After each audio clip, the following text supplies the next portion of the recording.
I just want to thank all of you. It's always great to get out of your own environment and go to a new environment and just be with other people who care so deeply about the performing arts. This is a labor of love for us.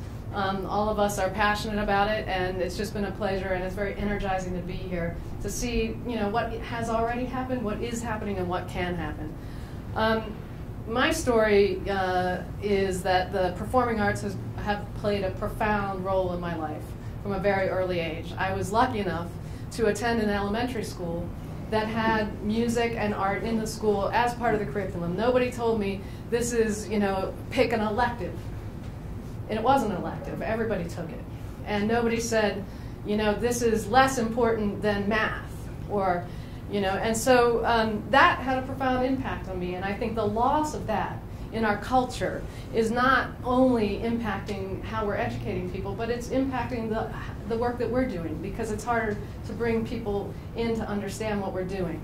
So, when I was 6 years old and they asked me what to play, I was not the extrovert that I was today. So it was shocking to people when I said I'd like to play the drums, and they questioned that back then because they didn't think it was appropriate for a girl to play the drums. So they called my parents and told them that they thought the violin might be more appropriate for me to play. And my parents luckily supported me, and I started to play the drums. And music was a very important part of my life. Continues to be a very important part of my life. And also, there was something at that time called the school play, right? That everybody participated in, whether you were interested in theater, and I think that meant something too, and that was part of my experience. And I always went to theater, and then just became so interested in the performing arts and having it be a part of my life. So at the age of 24, out of very odd circumstances, I ended up running the Delaware Symphony. And those odd circumstances were that the person that was there kind of had a nervous breakdown. But anyways, and they said, how about that kid over there? She looks smart. We'll have her run. And so I did that. It was a great experience. And then I was fortunate enough to be asked to come to New York to work for a wonderful organization called Meet the Composer, which is a national service organization for composers that really played a transformative role in setting payment standards for composers, saying that composers deserve to be paid for their work, that just presenting them is not, they can't pay the rent on exposure. Also had residency programs where composers were in residence with theater companies, with opera companies, with symphonies, with dance companies, all across the nation, and is the largest commissioner of new works in the country. And so I was there for 11 years. And as my 11th year came, I thought, well, it's time to move on. And I got a phone call that I thought was a crank phone call. It was a phone call from Elliott Spitzer's administration asking if I'd be interested in running the New York State Council on the Arts. And I thought, no, I'm the one that runs Meet the Composer. This can't be real. And it was real. And I did go in, as I like to say, and if you heard me earlier, I got appointed by Elliott Spitzer, and it was smooth sailing ever since. Not. But in any event, it gave me great perspective to run the country's largest state arts agency and really travel the state, different communities, big and small, rural and urban, and see that no matter where you went, the arts were there. No matter where you went, the arts were an important part of the fabric of the community. And as I came in here and I prepared this presentation, know that this presentation was given to city officials earlier, and then we talked to the mayor. And I think a lot of this stuff for us is stuff that we know. And I think the performing arts field just needs to, the arts field in general and the performing arts field, needs to get very comfortable in owning these things. When we talk about economic development, I see artists get, almost like an allergy. Like, do we have to talk about this? But, it is not that we're trying to change the arts into being something different than they are. It is simply that the arts create this economic development, that the arts create these benefits, and I think we need to own that. And I think, the arts touch every area. When politicians say to me, I don't want to make the arts a front burner issue because I've got all these other issues, I say, but the arts touch all of those issues. The arts impact crime. The arts impact education. The arts impact economic development. The arts impact community development. And in addition to all those things that you can measure, education, if I didn't say it, it has this intrinsic value of making people feel better about the place they live in, about themselves, and no other sector can do that. And I think we just have to, own this in a way that I don't think we've been able to do in a unified way. So just to remind you of some of the things we are. So the power of the performing arts, of course, this is Gustavo Dudamel, who has electrified the nation through his dynamic presentations, but that we animate public and private spaces. And we talked a lot about that this morning, about what's being done in the spaces that we have and what can be done in some of the public spaces to animate downtown, to bring people downtown. There's nothing like the performing arts that can really bring a place alive. That we bring people together and celebrate differences. This is where this community has so much diversity in it.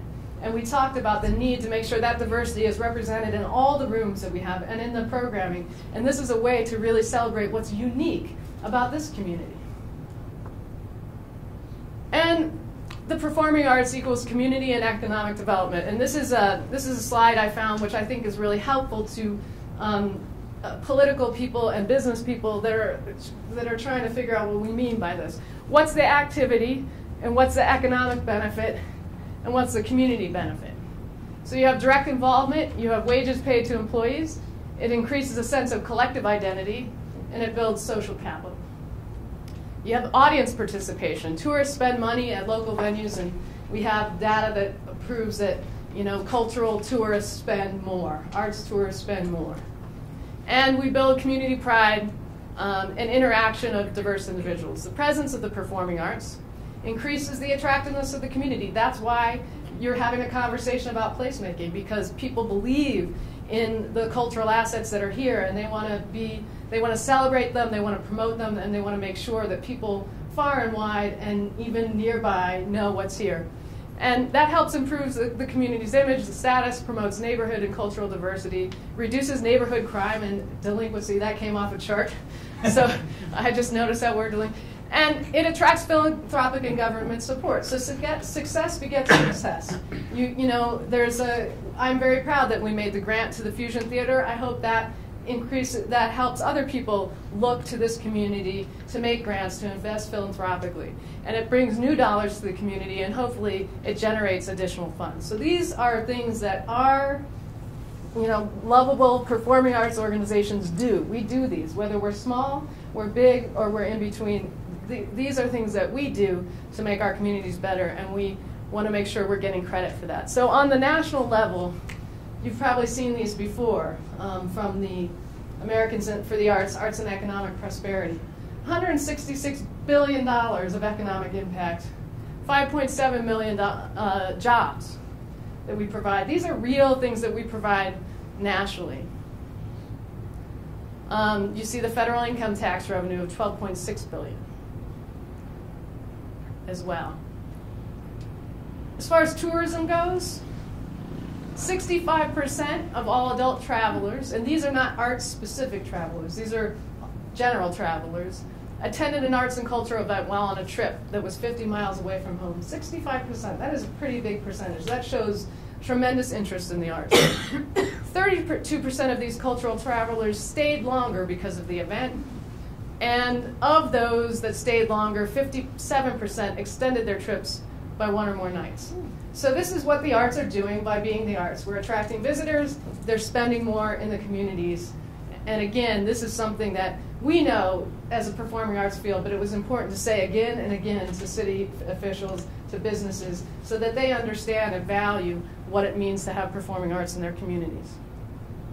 Arts-specific travelers spend more. So, 623 versus 457. Use a motel, hotel, bed and breakfast, spend 1,000 or more and travel longer. So general travelers tend to support the arts. Arts travelers spend more. And these numbers because it was in your study in 2007, and I just included as a slide to see how it breaks down in this community. So 1.2 billion of economic impact, 19,500 jobs, 413 million in salaries, and the tourist estimated 357 million of impact. Is that in 2007? That was in 2007, and that was from the economic importance of the arts and cultural industries in Albuquerque and Bernalillo? Bernalillo. See, I knew I would say it wrong. County. And I was able to find these things, online. But all this is the thing about creating plans. You've got to animate the plans too. You've got to talk about the plans. Plans sit on shelves. You got to get in front and you have to repeat and repeat and repeat this data so that people understand this.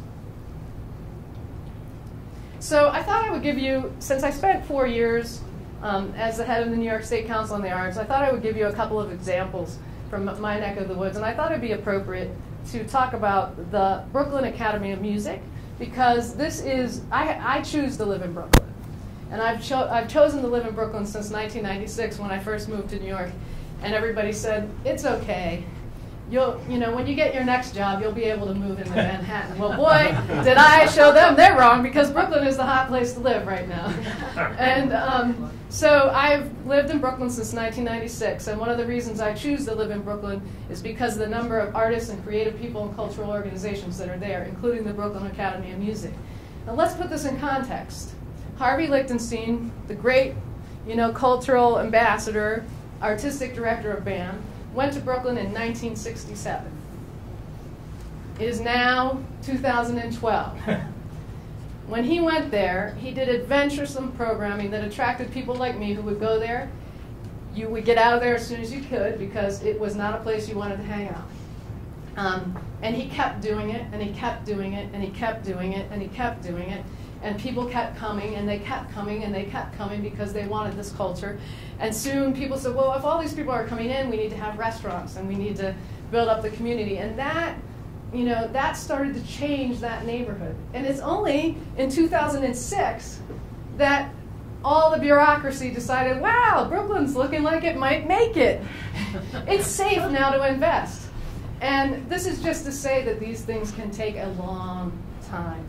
And so in 2006, since 2006, nearly $3.4 million has been invested in downtown Brooklyn, and that's yielded 5,200 residential units, 1,000 hotel rooms, 590,000 square feet. And let me tell you, in New York, that is a lot of square feet of retail space, 236,000 square feet of office space, and an 18,000-seat sports arena that's going to come as extremely controversial, because people have created their sense of place and they don't want this to ruin it. So there's a lot of conversation about how to make this fit in with the cultural, the culture of the neighborhood and the place that we have all made there.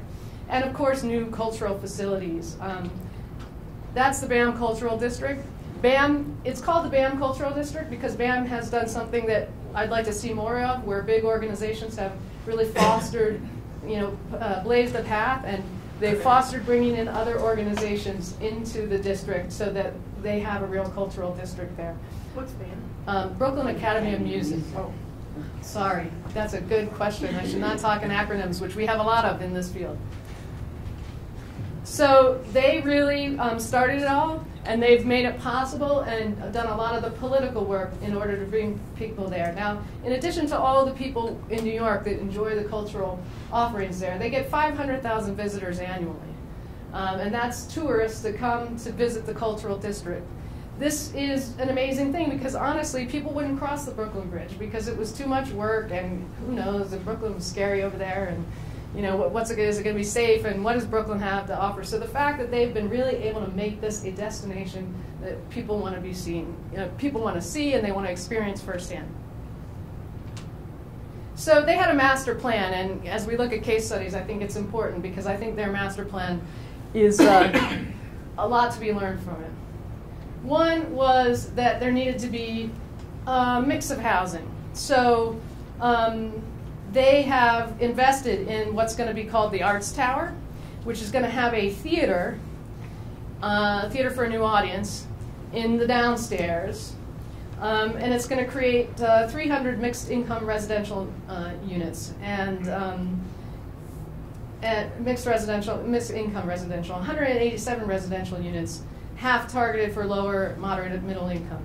So it's going to have a theater, and it's going to have these mixed income housing in the mix. And so it's bringing people to live in the district. So a mix of housing. Streetscape and public space, they've really invested a lot in trying to do what we were talking today about connecting the cultural institutes, making it interesting and fun and beautiful to walk around. And the emphasis there, the words they use is important gathering places for community residents, local artists, and visitors. I think that term of gathering is really important because that speaks to the kind of spaces you want to create, and they've invested in that. Affordable space for the arts. This is something that the Brooklyn Academy of Music really championed. Finding buildings that weren't being used, having them be redone so that arts organizations could make their offices there and they could create an arts community there. And that you guys are doing here, and that's really an important component to creating an arts community. Public events, this is something, again, we talked about today, the importance of creating events that make the public, the greater public, feel that this place is for them. And that part of what makes it for them is that there are public events that celebrate the arts and cultural district.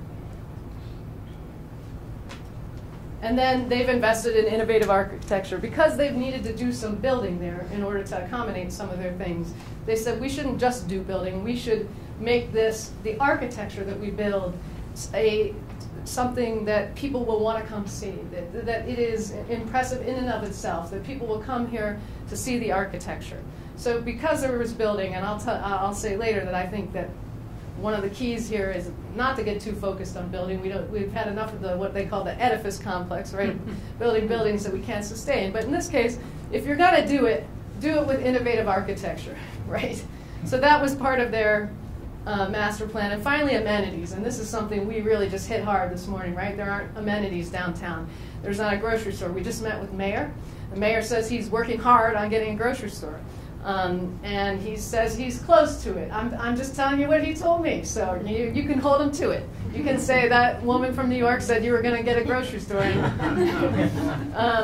He also, just while we're on that, he also said that, for him, he wanted to hear very specific things that he could do. And so I said, great, this morning we talked about lighting, this morning we talked about streetscaping, this morning we talked about restaurants, and this morning we talked about grocery stores. And so I think, those are the kinds of things, and one of the, I think, things here is to find out, this has to be a public-private partnership. Government can only do so much. So find out what they can do, get the best out of government, and let's figure out what the private sector can do. And those kinds of things, he was saying, give me a tick list of things that you need. We gave him that tick list. We gave him that tick list that came from you this morning, those of you who were at the, and he said he was going to do it. So I'm just telling you what he said to me. Maybe he just wants me to go home happy. So in the cultural district, it's an amazing array of organizations that they've recruited, and these are just a few of them. Something as amazing as Mark Morris and the Bang on a Can, which has been around a long time, Brick Media. Bomb Magazine, it's a creative business. It's focused on arts and culture. StoryCorps is a really interesting organization. It's about writing the stories of community members. So it was like they thought about, how do we incorporate the community members? Urban Glass, Franklin Furnace does really avant-garde work. So, this is just a few of them. But they're trying to sort of make this as diverse as possible so that people who come in the district say, there's something for me. There's something for me in this. And I think they've done a great job in doing that. And Seth Pinsky is the president of the New York City Economic Development Corporation. And I just thought it was interesting that this is how, again, this started in 1967, by the arts. The arts are the artists, and the arts are the pioneers. But it's great when people put money behind it, and we want them to take credit for this. So he's saying the BAM Cultural District is another example of how a coordinated interagency approach, together with partnerships between the public and private sectors, can have a tremendous economic impact on communities, boroughs, and the city as a whole. And it's great that we have public people finally saying this, because I've always said, name me one community revitalization that has happened ever, anywhere, without the arts. So this gets back to my initial point. We have been doing this. We have been transforming communities. Now, there are issues in this. Sometimes we have transformed them to the point where the arts organizations can't stay, and we have to address that. But we need to own the power of what the arts have done, that we've always done. And it's great when you get it to come out of the mouths of people that have the power to put the money behind it. But this is something that we have always done. We have always been the pioneers in this. So the next story is about a little village called Patchogue, New York, on the Long Island.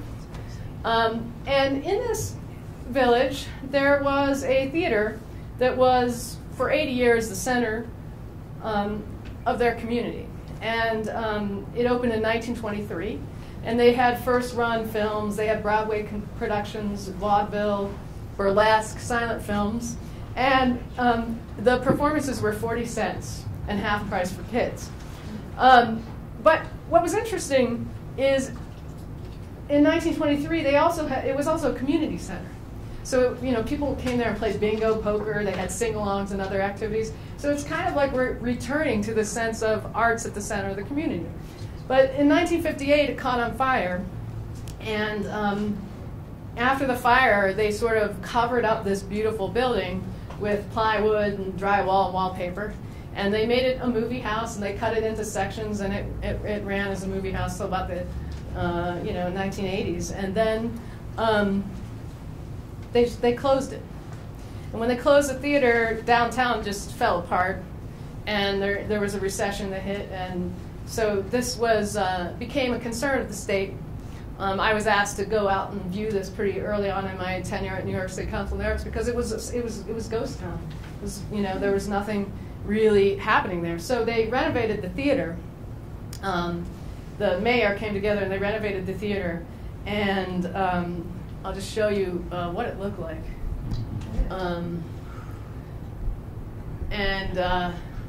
That looks like a 1970s picture, doesn't it? And so they converted the old movie theater into a performing arts center. And then they've partnered with Art Space in Minneapolis to build artist housing. So they've created, artist housing downtown, which means artists are going to live downtown. And then after they did that, new restaurants started to open, and the Renaissance occurred. So again, this is just reinforcement of what you're already doing here and what we know needs to happen. And that's what it looks like today.